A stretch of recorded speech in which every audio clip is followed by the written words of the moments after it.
Fala, torcedor! Sejam todos bem-vindos a mais um vídeo aqui no canal Fute Cearense TV no YouTube e também na página Esquema Web Ceará no Facebook. No vídeo de hoje vamos fazer mais uma videoanálise aí sobre o desempenho das equipes cearenses em mais uma rodada no Campeonato Brasileiro, né? Vamos falar aí da Série D, porque tivemos o Guarani de Sobral, que acabou perdendo novamente para a equipe do Campinense no jogo de volta. Tinha perdido por 2-1 lá na Paraíba, dessa vez perdeu por 2-0. Vamos comentar um pouquinho desse jogo. A equipe está eliminada, né? Vinha sendo aí um dos melhores times da competição, mas como eu já tinha falado outras vezes, né? A Série D nem sempre beneficia os melhores. Vamos conversar um pouquinho sobre esse jogo. O Atlético Cearense, que tinha vencido no domingão pelo placar de 2-0 para a Gominas, passou um susto danado lá no Pará, tomou 2-0 no primeiro tempo, diminuiu no segundo e conseguiu garantir a sua vaga para as quartas de final. Aí vai enfrentar apenas mais um adversário para conquistar esse tão sonhado acesso da equipe, né? Equipe que está na gestão do Ari, que é atacante lá do futebol russo, né? Vem fazendo um trabalho incrível de construção na equipe do Atlético Cearense. E por último, a equipe do Fortaleza, né? Que com o retorno do seu torcedor ao estádio acabou sendo derrotado de forma duríssima para o Atlético Goianiense, né? Pelo placar de 3-0. Vamos comentar aí um pouquinho desse jogo, né? Estratégia, né? E claro, vamos falar também sobre o craque da rodada, né? Vamos eleger quem foi o craque da rodada do futebol cearense nessa rodada. Então vem com a gente que está começando mais um vídeo.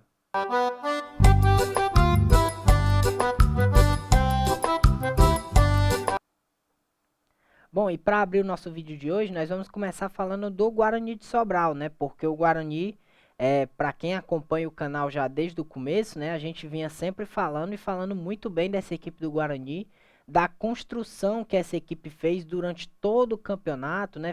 Foi feita uma montagem de elenco ali nas pressas, né? Para disputar, mas foi uma montagem de elenco com muito critério, muito bem baseada e o time conseguiu corresponder dentro de campo. Mas ontem acabou chegando ao fim nessa trajetória, essa bela trajetória que o Guarani tinha construído na Série D, né? Com o seu ótimo elenco. A equipe acabou perdendo novamente para o Campinense, após perder lá na Paraíba pelo placar de 2-1. O time foi derrotado dessa vez no estádio do Junco, pelo placar de 2-0, né? Placar ali nos contra-ataques. O Guarani estava jogando melhor, acabou tomando 2 gols no contra-ataque, né? É isso que acontece quando você tem que se expor um pouco demais na partida, você fica sujeito a esse tipo de contra-ataque, a esse tipo de lance que pode sim decidir o jogo e a classificação, né? Então o Guarani está eliminado, né? E falando um pouquinho sobre as impressões do jogo, né? O Guarani assumiu a postura que a gente esperava, obviamente, né? Foi para cima, precisava vencer 1-0, como eu já até expliquei no último vídeo, né? 1-0 levava o jogo para os pênaltis, né? Qualquer resultado com um gol de diferença a favor do Guarani levaria a partida ou a decisão para os pênaltis. 2-0 classificaria qualquer resultado com 2 ou mais gols, levaria o Guarani para as quartas de final. E obviamente a gente também sabia que seria uma missão difícil, né? Nunca é fácil jogar com o Campinense, a gente sabe o que representa a camisa do Campinense, não só para o estado da Paraíba, mas para o Nordeste, né? Surpreendeu aí, por exemplo, em 2013, surpreendeu todo mundo, né? Tirou o Fortaleza, inclusive, daquela edição de Copa do Nordeste, foi para a final com a ABC, venceu, foi campeão, é uma das grandes surpresas da competição. Então é um time que não costuma dar muita moleza para os seus adversários, né? E aí conseguiu esse resultado, essa classificação diante do Guarani, né?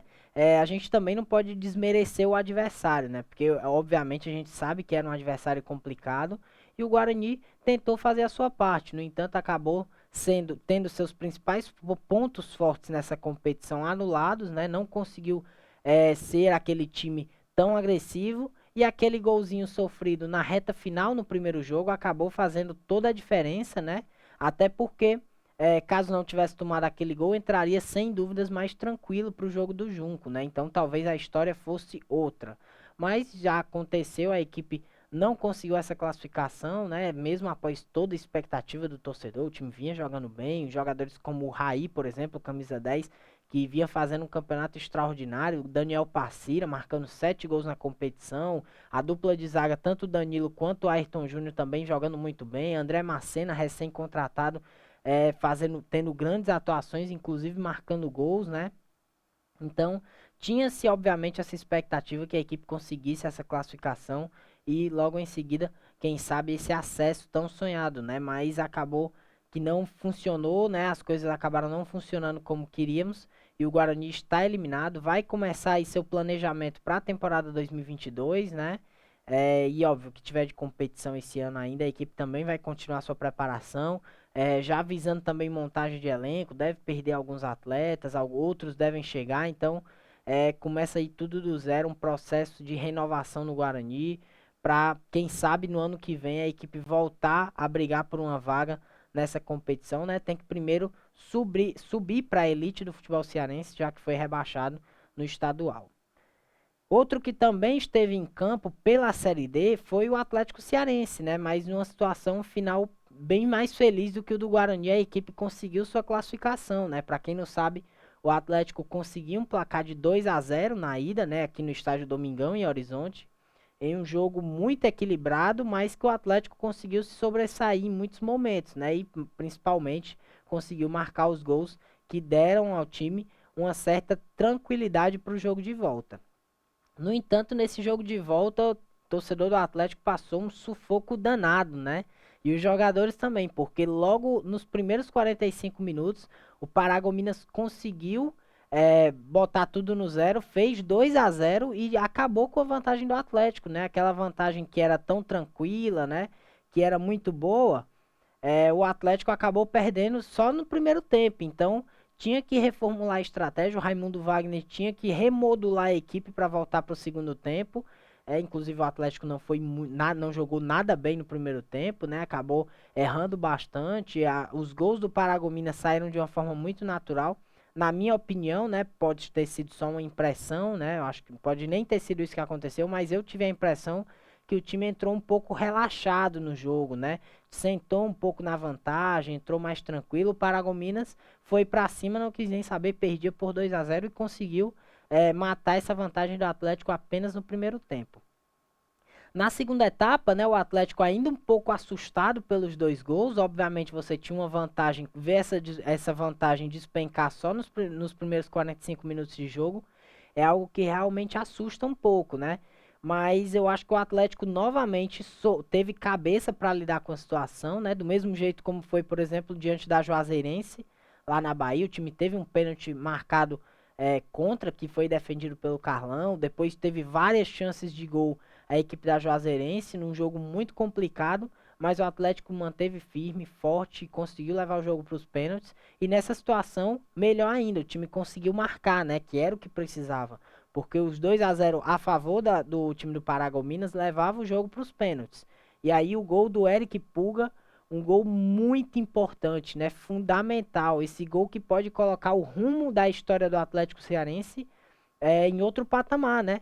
Já que se não tivesse sido aquele gol, o jogo teria ido para os pênaltis, muito provavelmente, ou quem sabe o Paragominas poderia ter feito um terceiro, né? Não tem como a gente afirmar, mas poderíamos aqui estar falando de um resultado totalmente diferente. Não foi o que aconteceu. O gol do Eric Puga, jovem jogador, como tá jogando o Eric Puga, né? Um jogador que evoluiu demais, inclusive tem passagem pelas categorias de base do Fortaleza, jovem atleta que evoluiu muito durante a competição, vem ajudando não só tecnicamente dentro de campo, mas com o principal que é com gols, né? E gols decisivos. Ele não treme na base, ele conseguiu marcar no último final de semana no jogo de ida, né? Já tinha marcado alguns gols importantes na primeira fase e dessa vez marcou o gol que simplesmente colocou o Atlético nas quartas de final, né?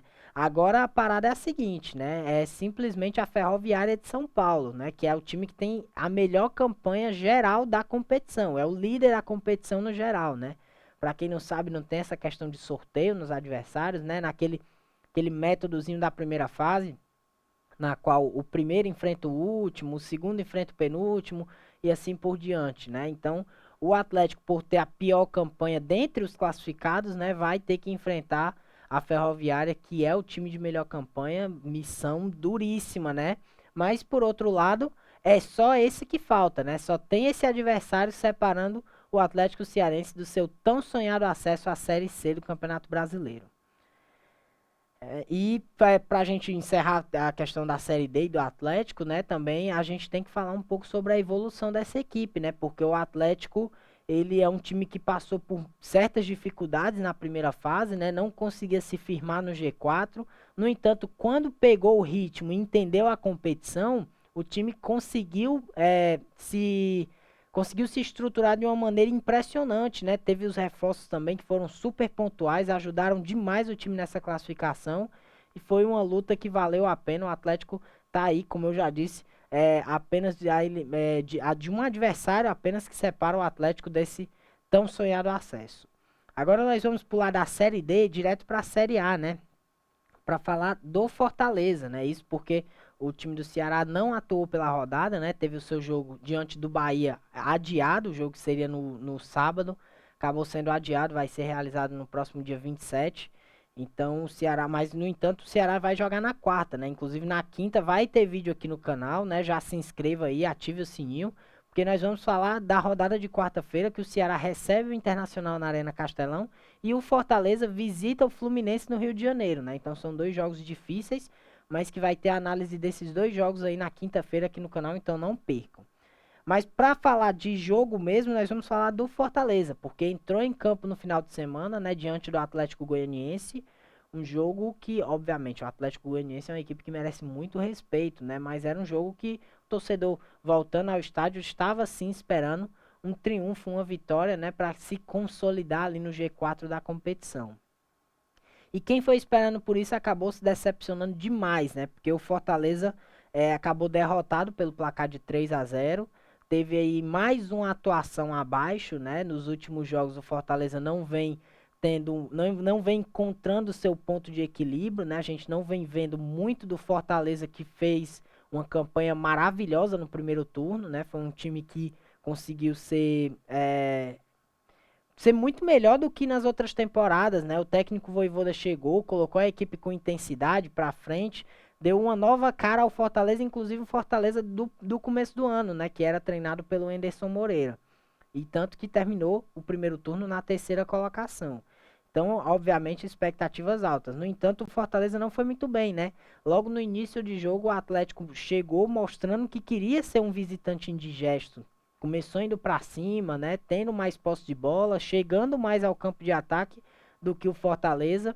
Então, o Fortaleza já teve essa dificuldade logo de cara. E essa dificuldade aumentou demais logo depois do gol contra do Felipe, né? A bola que veio para dentro da área, o goleiro Felipe Alves acabou saindo um pouco mal, né? Foi um pouco atrapalhado também pelo Marcelo Benevenuto. E o Felipe que estava do outro lado, a bola acaba batendo nele e entrando, né? É um lance que a gente também não pode jogar a culpa no Felipe. O gol contra foi do Felipe, mas a bola vem muito rápido, né? Tem muita gente na frente dele, a bola acaba esbarrando no pé e entrando.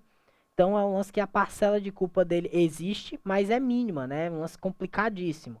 Mas o que é unanimidade é que o Atlético fazia o primeiro gol e botava o Fortaleza já em maus lençóis naquele início de jogo. Então o Fortaleza tinha que sair mais e foi isso que aconteceu. O time meio que acordou, né? Deu um choque na equipe, que o Fortaleza começou a ir para frente, começou a criar oportunidades, começou a rodar mais a bola daquele estilo que a gente está acostumado, né? Inclusive rondando muito ali a área do Fernando Miguel, mas sem grandes chances de gol, né? Tava faltando isso aí.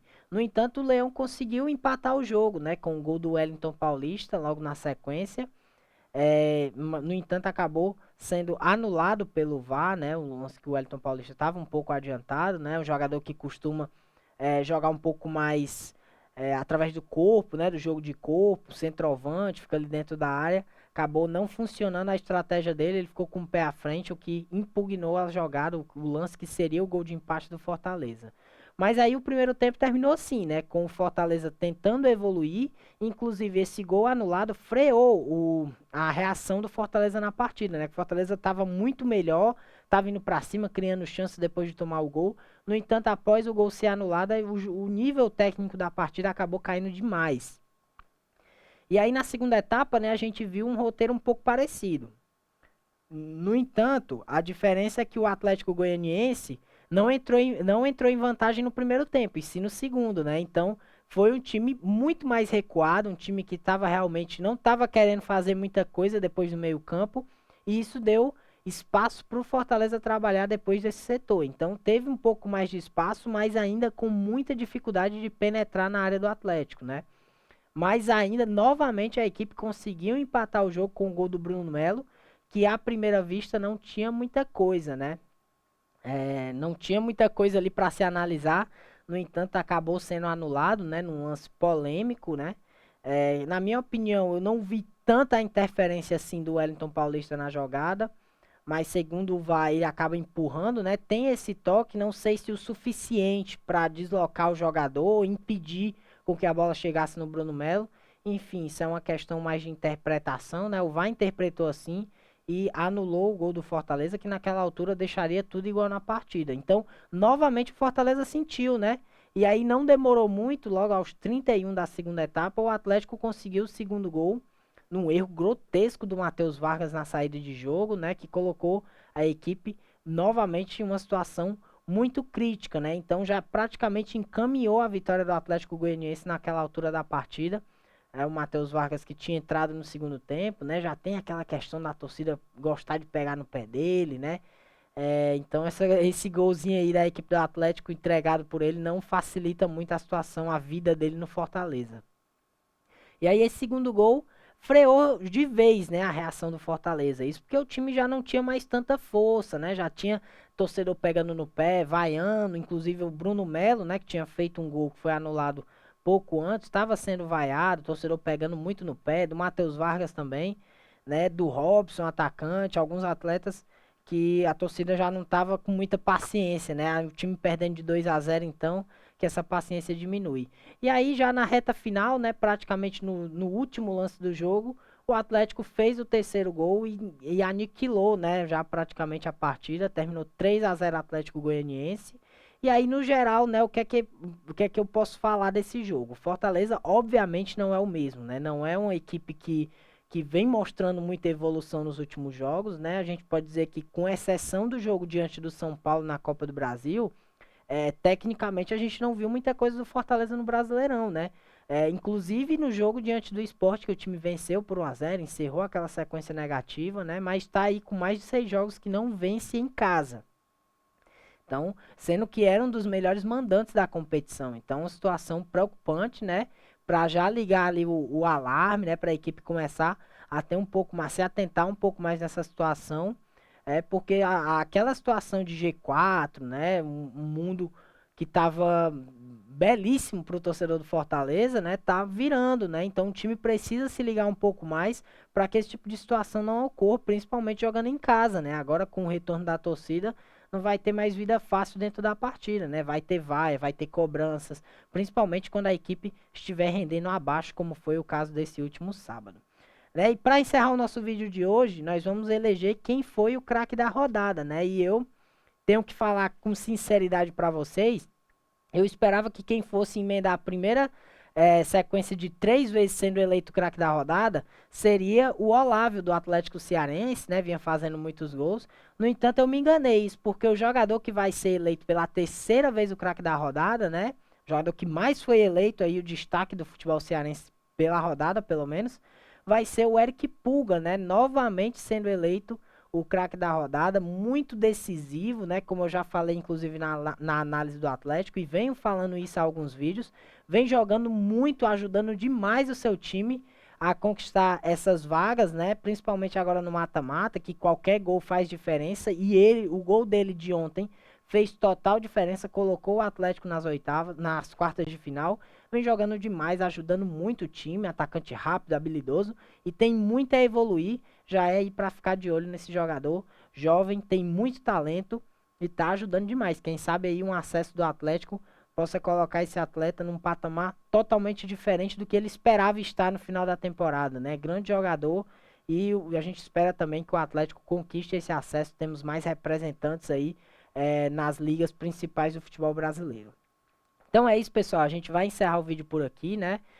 Foram apenas esses 3 times que entraram em campo. Já tivemos o fim da Série C para os nossos 2 representantes, o Ferroviário e o Floresta, né? Mas como eu já disse, não deixe de acompanhar, porque nós vamos fazer a cobertura dessas equipes na disputa da Fares Lopes e também da Copa do Nordeste. E como eu já disse, na quinta-feira a gente vai voltar com a videoanálise completa dos jogos entre Fortaleza e Fluminense, Fluminense e Fortaleza, no caso, no Rio de Janeiro, e Ceará Internacional na Arena Castelão. Esses dois jogos na quarta-feira, na quinta, teremos o vídeo, como você já está acostumado, às 9 horas da manhã. Então, um grande abraço para todos, agradeço demais a participação no vídeo, a gente volta em breve.